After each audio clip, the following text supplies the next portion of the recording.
নাম আলাউদ্দিন আহমেদ চৌধুরী নাসিম। ১৯৮৬ সালে বিসিএস প্রশাসন ক্যাডার সার্ভিসে যোগ দেন। এরপর একসময় ক্ষমতাচ্যুত প্রধানমন্ত্রী শেখ হাসিনার প্রোটোকল অফিসার হন।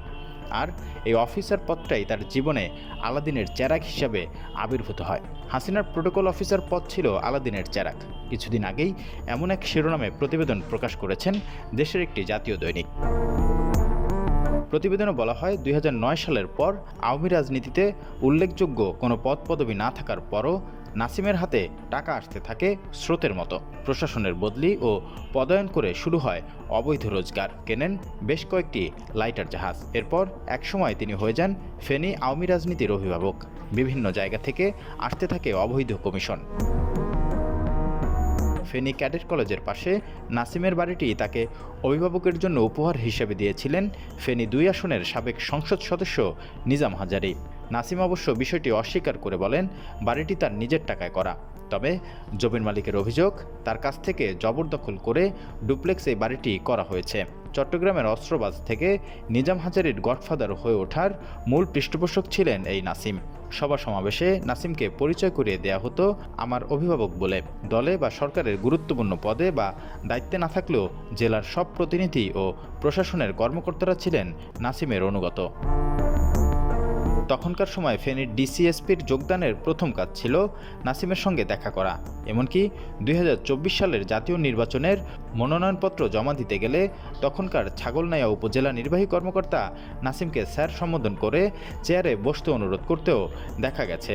প্রধানমন্ত্রীর প্রোটোকল অফিসার পদ পেয়ে, অর্থাৎ আলাদিনের চেরাগ পেয়ে হাজার হাজার কোটি টাকার মালিক বনে যান আলাউদ্দিন নাসিম।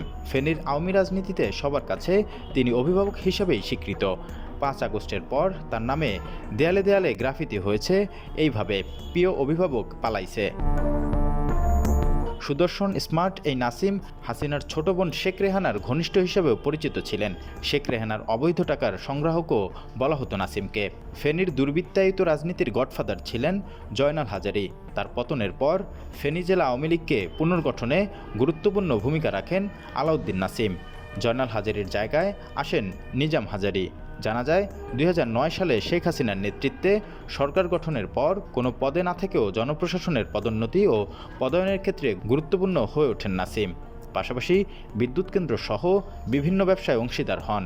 সেই সাথে বড় কয়েকটি ব্যবসায়িক গ্রুপের স্বার্থ রক্ষায়ও গুরুত্বপূর্ণ ভূমিকা রাখেন তিনি। ২০২৪ সালে জাতীয় সংসদ নির্বাচনে ফেনী ১ আসন থেকে আওয়ামী লীগের সংসদ সদস্য হন আলাউদ্দিন নাসিম। তার আগে ২০০৯ থেকে ২০২৪ সালের ৫ আগস্টের আগ পর্যন্ত ছিলেন অভিভাবক। নেতাকর্মীদের ভাষ্য ছিল, নাসিম নিজে মন্ত্রী নন, তবে মন্ত্রী বানান। মিস্টার 20% হিসেবে দেশব্যাপী খ্যাতি অর্জন করেছিলেন এই নাসিম। এমনকি তাকে 20% কমিশন না দিলে কোনো টেন্ডারই পেত না ব্যবসায়ীরা।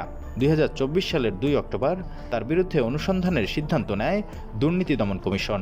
দুদকের এক কর্মকর্তা বিষয়টি নিশ্চিত করে বলেন, অবৈধ সম্পদ আর বিশ্বের বিভিন্ন দেশে অর্থ পাচারের প্রাথমিক সত্যতা পাওয়ায় তার বিরুদ্ধে অনুসন্ধানের কার্যক্রম শুরু করেছে দুদকের গোয়েন্দা ইউনিট।